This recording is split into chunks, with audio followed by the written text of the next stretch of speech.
Shalom Bapak Ibu sekalian. Eh, Kaget ya mungkin lihat saya di sini. Kalau Pak Chandra mungkin udah nggak kaget, dia biasa, kami biasa dulu tempat yang lama kalau nggak ada yang hadir, udah Pak Herman datang maju tuh jatahnya Pak Herman gitu ya. Sorry, jadi saya juga cukup kaget tadi pagi-pagi dikabarkan sama Pak Gembala, kamu gantikan ya, karena Pak Martinus berhalangan sedang sakit. Oh ya sudahlah, ya kebetulan, bukan kebetulan lah, puji Tuhan namanya mirip-mirip ya. Nama saya dulu di gereja tradisional nama baptisnya Ignatius, jadi ada us-usnya sama gitu ya. Cuma di sini lebih cakep kata mama saya gitu ya. Kalau kata mamanya Pak Martinus ya Pak Martinus yang cakep. Hari ini Bapak Ibu sekalian, seperti tema khotbah bulan ini, kita temanya adalah train ya, melatih. Oke. Nah ini juga PowerPoint-nya cukup kilat saya siapkan, nggak apa-apa ya Bapak Ibu sekalian. Tema daripada bulan ini adalah train.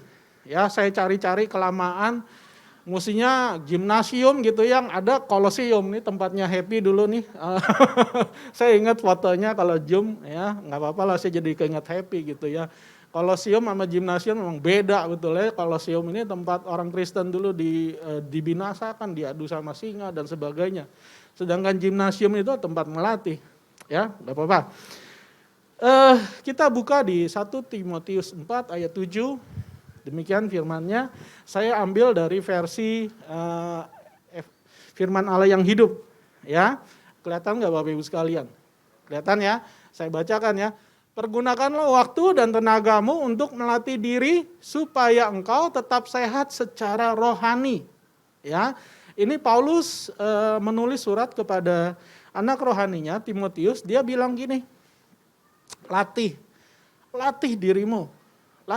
Kalau Bapak Ibu sekalian baca perikop-perikop di atasnya, perikop itu temanya adalah gini, pengajar-pengajar yang sesat, gitu ya.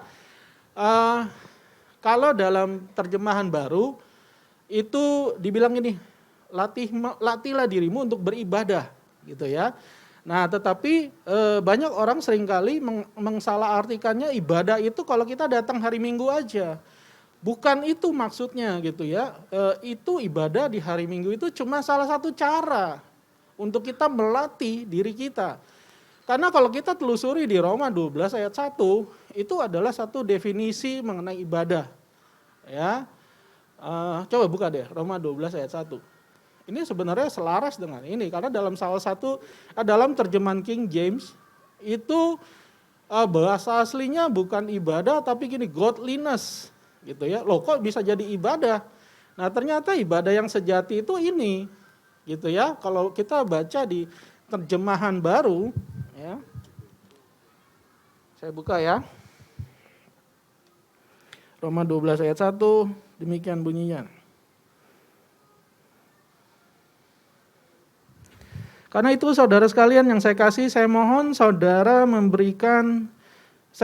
saudara memberikan tubuh saudara kepada Allah sebagai satu persembahan yang hidup dan suci, suatu persembahan yang menyukakan hatinya.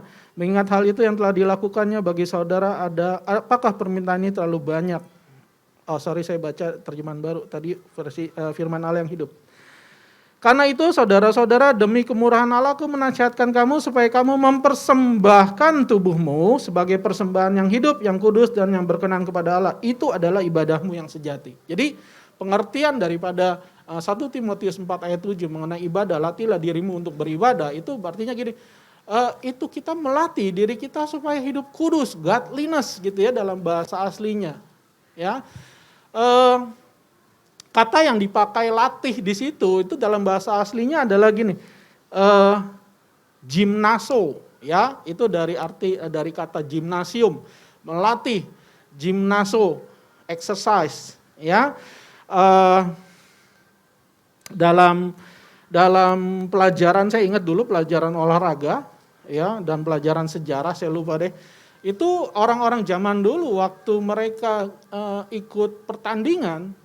Ya, mereka latihan dalam satu yang namanya gym, ya dari kata itu gimnaso. Dan apa yang mereka lakukan? Mereka dulu nggak pakai pakaian, polos, telanjang. Makanya kalau kita lihat patung-patung ya. Kalau acara olimpiade itu kalau ada patung-patung itu mereka telanjang, betulan. Memang karena zaman dulu itu mereka olahraganya seperti itu. Jadi tidak ada sesuatu pun yang disembunyikan, gitu ya.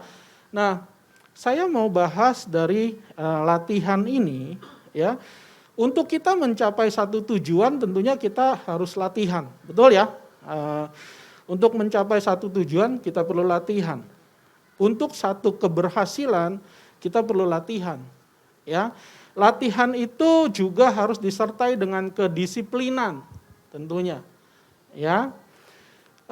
Gunanya untuk apa latihan itu? Seperti yang ayat 8 katakan, tadi kita balik ke 1 Timotius 4 ayat 8, dikatakan gini.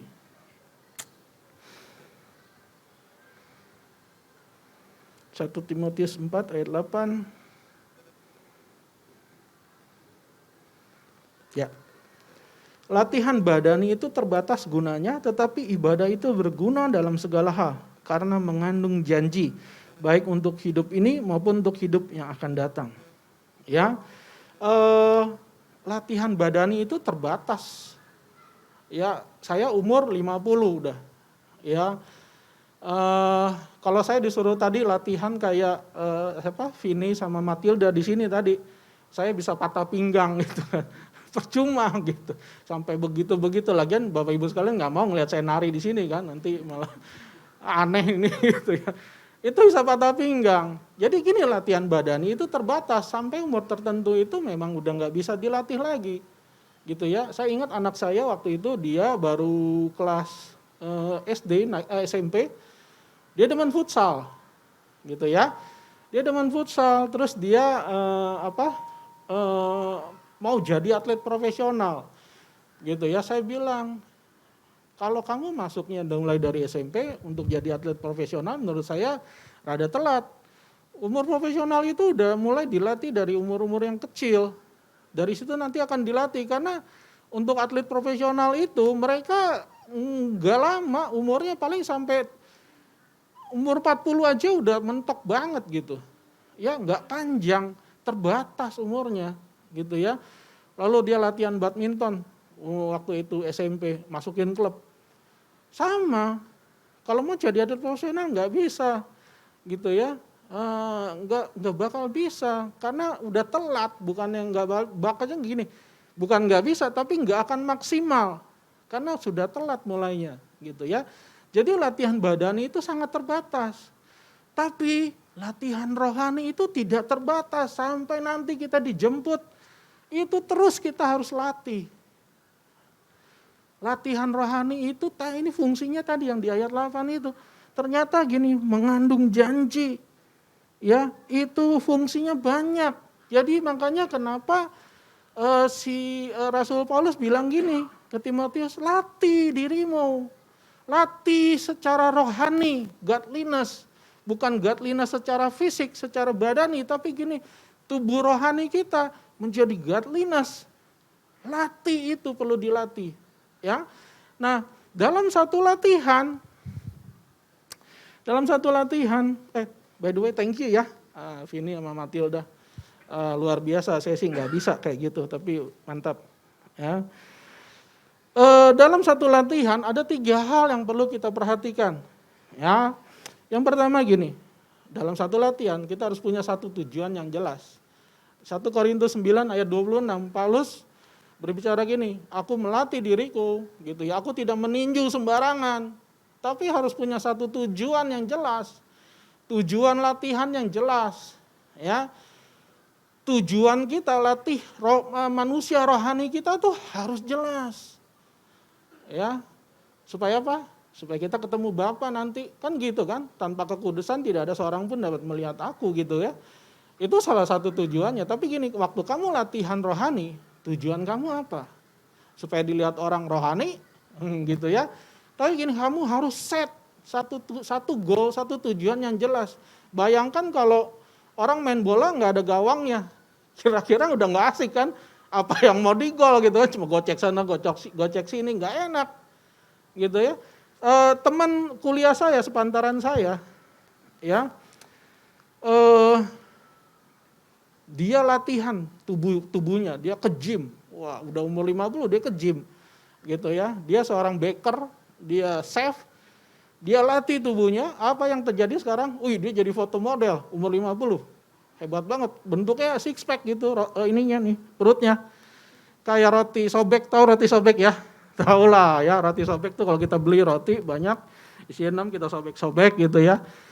Wah, saya bilang, hebat lu bro, perut lu kayak roti sobek, kalau gue kayak roti boy gitu ya, masih bundar begini. Iya dong, gue kan latihan gym.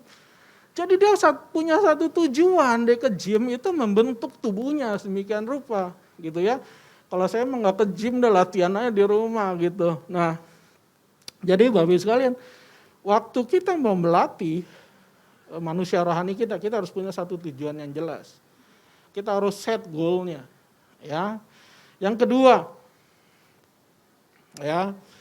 kedua, dalam satu latihan, ya tentu kita juga menjaga pola makan kita.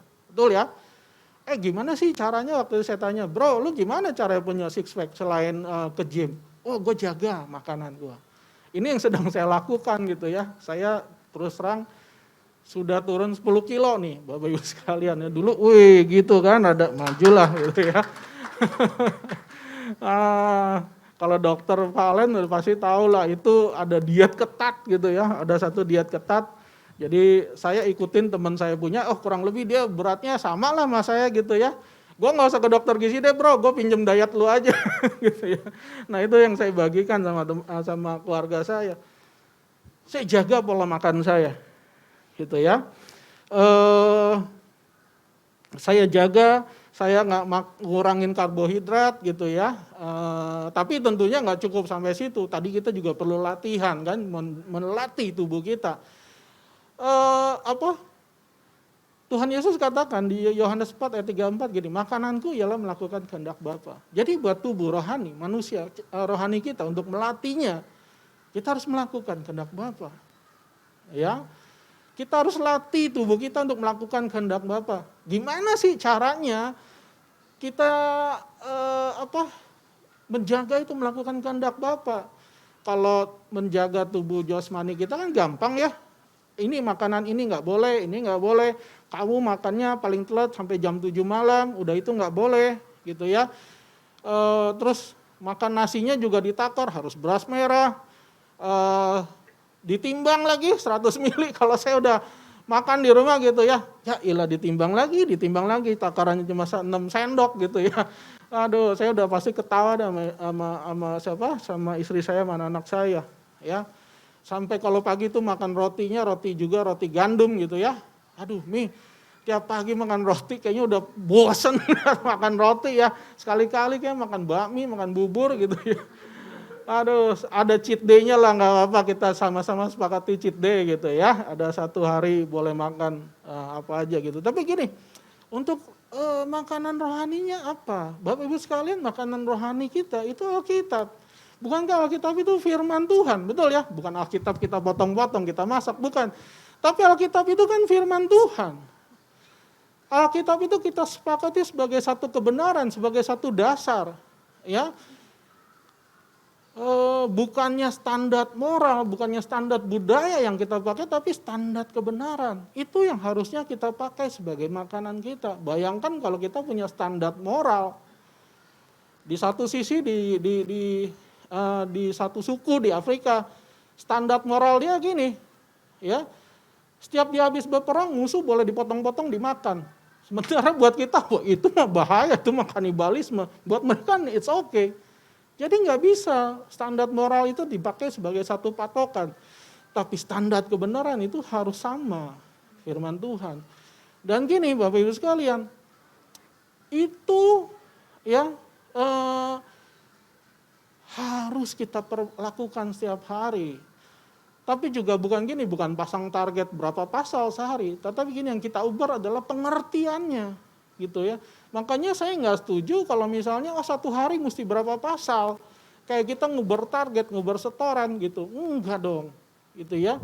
Kalau kita belum pernah baca sampai habis, oke, kita ubah itu, at least bisalah sampai habis gitu ya, supaya nanti kalau sampai di atas ditanya sama Katanya kan Rasul Petrus yang jaga pintu surga, katanya gitu ya.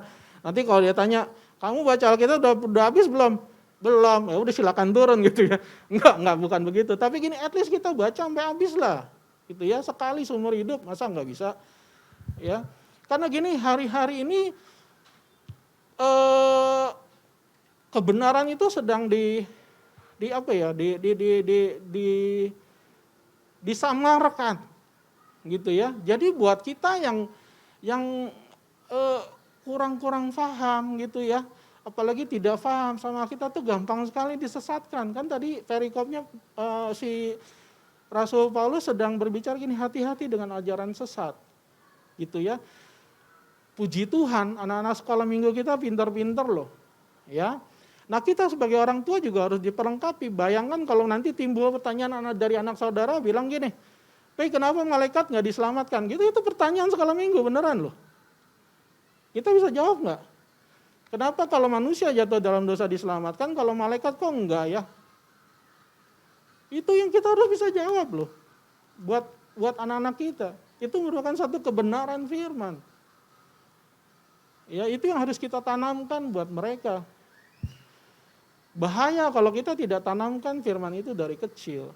Makanya waktu saya dan istri ke sini, ke Kerok, saya sepakat sama istri saya bilang gini, yuk kita mulai tanamkan nilai-nilai yang benar. Mulai dari anak-anak kecil, anak-anak yang dibina, gitu ya. Mulai dari anak-anak kecil, anak-anak yang dibina. Ya, jangan lagi gini, yang bisa ayat hafalan dikasih hadiah, yang nggak bisa nggak usah. Itu bahaya sekali. Berarti anak-anak nanti gini, kalau saya bisa hafal ayat, saya dapat hadiah. Tujuannya apa? Hafal ayat, dapat hadiah. Bukan itu dong. Ya. Dulu ada satu kesaksian, guru sekolah minggu lagi. Ya. Dia cerita lagi ke anak-anak. Aduh, saya bertobat, saya ditegur Tuhan, jadi waktu naik motor, dia menghindari lubang gitu ya. Tiba-tiba ada motor lainnya dari samping, jatuh dia gitu ya. Tapi puji Tuhan nggak sampai parah ya. Saya ditegur Tuhan katanya. Saya tidak pernah lakukan perpuluhan. Waduh, cilaka nih saya bilang nih. Ini harus dibenerin nih. Kalau kayak gitu artinya apa? Anak-anak sekolah minggu, anak-anak kecil bilang gini, supaya gue nggak celaka, gue harus bayar perpuluhan. Bahaya ya, bayar perpuluhan supaya tidak celaka. Itu artinya gini, Tuhan kita tuh preman loh. Kita sedang merendahkan Tuhan kita, standarnya sama preman. Betul nggak? Preman kan kalau gini, nagih datang, setoran mana hari ini? Lu nggak kasih setoran, gue bakar di tokonya nih, gitu ya. Gue acak-acak nih dagangannya nih. Itu kan preman, betul ya? Bayangin lu kayak sampai gitu, saya bilang aduh jangan deh, jangan, kita mulai harus coba benerin nih. Konsep-konsep yang salah, mulai dari anak-anak kecil, kita harus mulai tanamkan kebenaran. Ya nggak bisa enggak. Dan kita sebagai orang tua harus mulai belajar baca juga. Waktu anak kita nanya kita nggak bisa jawab, waduh cilaka. Gitu ya. Saya juga bertobat waktu anak saya dulu, ya. Saya pulang udah capek kerja, anak saya nanya-nanya, apalagi yang cowok rada-rada bawel dia kalau di rumah, gitu ya. Dia suka nanya-nanya gitu. Dulu saya suka berkata gini, cari aja di Google, cari aja di Google, cari aja di Google, tanya aja di Google. Lama-lama bapaknya dia nanti Google loh, bukan Herman, gitu kan. Sama Bapak Ibu sekalian. Mulai belajar, kita juga harus mulai diperlengkapi. Firman, kalau dia juga nanya firman, kalau saya nggak tahu, waduh, cilaka, saya bisa kasih jawaban yang salah. Ya, Bapak Ibu sekalian, makanan kita itu firman, makanan yang bergizi, jadi jangan sampai salah. Itu yang harus kita makan, setiap hari makan. Ya, ibaratnya kita makan buat tubuh kita juga harus beri makanan buat tubuh rohani kita. Ya. Yang ketiga, yang terakhir, wah bukan Bapak Ibu sekalian yang senang, saya juga senang gitu ya, udah mau terakhir. Aduh, yang terakhir, dalam satu latihan, kalau kita mau maksimal, kita harus punya pelatih, betul ya? Harus ada pelatihnya loh, nggak bisa enggak. Saya bisa tahu seseorang itu pernah belajar, pernah dilatih badminton atau enggak dari cara dia main, betul ya? Dari cara dia main loh. Ya, kita perlu satu pelatih, tentu pelatih agung kita yang ada di atas. Tapi gini, itu kan nggak kelihatan ya, nggak kelihatan. Kita juga perlu pelatih yang kelihatan. Kita perlu Bapak Ibu rohani, nggak bisa enggak. Itu pelatihnya buat kita loh, ya. Saya milih Bapak Ibu rohani, sedikit kesaksian itu nggak sebentar. Saya dibilang cukup telat dibandingin teman-teman, dibandingin Valen, ya, dibandingin Esther. Saya cukup telat milih Bapak Ibu rohani. Kenapa? Buat saya perlu berhati-hati dalam memilih siapa yang bisa menjadi Bapak Ibu rohani saya. Karena nggak mungkin nanti saya bilang, oh dia bekas Bapak Ibu rohani saya. Enggak boleh, buat saya enggak ada yang namanya bekas Bapak dan Ibu rohani. Jadi saya berhati-hati sekali gitu ya. Saya perlu pelatih, standar saya perlu pelatih yang pintar. Ya, bukan pintar pelajaran, tapi gini, pintar secara rohani. Saya tahu ibu gembala kita pintar, dan itu diakui kok sama baik dosen ya, sama orang-orang diakui pelatih ibu gembala kita pintar. Tetapi bapak gembala kita ternyata juga pintar gitu ya. Pintar, jangan ketawa. Tapi gini, kenapa saya bisa bilang gitu? Pintaran seseorang kan harus disaksikan dari orang lain, ya nggak mungkin saya bilang saya pintar gitu. Ya, saya dengar satu saat satu percakapan orang CMN waktu itu udah meninggal, saya lupa namanya, suaminya Bu Herianti. Ya. Dia sedang bercakap-cakap dengan sesama pelayan CMN. Dia bilang gini, sampai sekarang membekas. Ternyata si Gideon itu pintar loh. Dia bisa menangkap semua khotbah yang ada, dia bisa bungkus itu, dan dia bisa sampaikan lebih baik. Wih, saya bilang, berarti saya nggak salah pilih pelatih gitu ya. Bayangkan kalau Bapak Ibu sekalian suka badminton, mau jadi pemain badminton tapi pilih pelatih tenis. Bukannya jadi berantakan mainnya kan? Ya karena beda kekerasannya. Hati-hati, kita pilih pelatih supaya kita jadi pintar. Jadi saya cuma hampir pintar. Saya percaya di sini ada yang pintar, ada yang hampir pintar, nggak ada yang bodoh. Yang bodoh tuh yang di luar sana. Tapi gini, kita semua hampir pintar. Makanya kita dilatih supaya jadi pintar. Ya, pelatih itu tanpa sadar, kita sebagai ayah, sebagai orang tua, kita juga tanpa sadar adalah seorang pelatih loh buat anak-anak kita loh. Ya, saya kesaksian tuh anak saya, dia belajar nyetir, dia bisa bawa mobil gitu ya. Tapi ternyata saya memberikan contoh yang buruk tanpa sadar buat dia. Kenapa? Dia ternyata suka bawa mobilnya ngebut kayak saya gitu ya. Tapi dia lebih parah. Jalan Raya Bogor, tahu kalau kita hari Minggu ke gereja dari Cibinong ke sini pakai gigi 5. Kalau ada gigi 10 masuk gigi 10 kali. Gitu ya. Buset, saya bilang, hati-hati. Ya, tapi ternyata waktu saya renungin, ternyata apa yang dia lakukan itu dia meniru saya tanpa sadar. Saya sudah jadi pelatih yang buruk buat dia. Ya, jadi Bapak Ibu sekalian, kita harus pintar cari pelatih. Kita harus cari Bapak Ibu rohani kita. Dan tanpa sadar kita juga melatih anak kita. Kita jadi pelatih loh buat anak kita. Ya, mulai hidup yang benar. Karena kita menjadi contoh buat anak-anak kita nanti. Ya, itu saja. Jadi 3 hal dalam satu latihan. Kita perlu punya sasaran yang jelas. Ya, kita harus punya makanan yang bergizi. Itu firman Tuhan. Ketiga, kita harus punya pelatih yang benar. Kita tahu kok kalau ada orang-orang yang aneh, ternyata dia hampir pintar saja, belum punya pelatih dia. Gitu ya. Jadi 3 hal itu yang Bapak Ibu sekalian perlu ingat. Ya. Kalau kita terus melatih tubuh rohani kita supaya ada upahnya tadi di ayat 8. Karena kita menerima janji-janji Tuhan. Itu. Ya.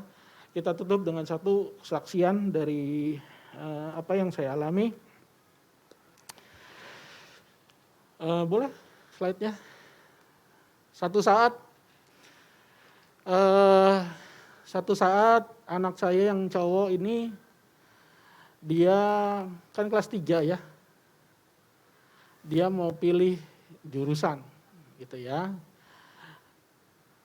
Dia coba apply ke BCA. BCA itu ada beasiswanya, ya jurusannya antara 2 aja, accounting dan IT gitu ya. Dia tes online. Satu saat dia lagi kerjakan tes online di rumah. Saya sih tergoda untuk ngerjain itu, soal-soal itu ya. Tapi tiba-tiba dalam hati ada suara bilang gini, jangan, dia sedang latihan. Dia sedang latihan untuk jujur. Satu, ya. Dia sedang latihan integritas. Waktu ujian online, waktu tes online, dia nyontek nggak? Dia nanya nggak? Ternyata enggak. Walaupun hasilnya dia nggak diterima, tapi gini, dia belajar sesuatu dari situ. Terus juga ada suatu suara bilang gini, I will not help you doing it. Ya, Tuhan tidak akan membantu kita waktu kita sedang dilatih. Bayangkan ya, pernah lihat latihan Usain Bolt? Usain Bolt itu sprinter tercepat sampai dengan saat ini. Dia larinya begitu cepat. Dia latihannya pakai itu. Badannya diikat sama ban gitu ya. Dia lari dengan beban ban itu. Ya. Bayangkan kalau pelatihnya tolong dia, pelatihnya yang bawain ban itu, kira-kira dia bisa lari cepat? No. Tuhan bilang ini, aku tidak akan menolong kamu waktu kamu melakukan itu. Ya. Tapi aku akan memastikan semuanya berjalan dengan baik selama latihan itu. Ya. Tugas saya waktu dia ujian, saya cuma memastikan komputernya bekerja dengan baik. Internetnya bekerja dengan baik. That's it. Tapi yang harus kerjakan dia. Tapi saya hanya melihat. Saya hanya menolong, memastikan semua berjalan dengan baik. Amin Bapak Ibu sekalian. Ya. Jadi percayalah Tuhan tidak akan pernah meninggalkan Bapak Ibu sekalian. Karena dia pelatih yang agung. Ya. Amin. Yuk mari kita berdoa, kita tutup. Tuhan, terima kasih buat firman-Mu pada pagi hari ini. Kami mengucap syukur kalau kami boleh belajar. Untuk kami boleh terus dilatih manusia rohani kami. Supaya semakin hari semakin menyerupai Engkau ya Tuhan. Latih kami supaya kami mempunyai satu tujuan yang jelas menyerupai Engkau. Supaya kami menikmati makanan-makanan yang bergizi setiap hari melalui firman-Mu, melalui kehendak-Mu. Dan terlebih Tuhan, kirimkan orang-orang yang Tuhan utus untuk melatih kami. Supaya kami terlatih. Supaya kami terus dilatih. Dibentuk menjadi serupa dengan Engkau Tuhan.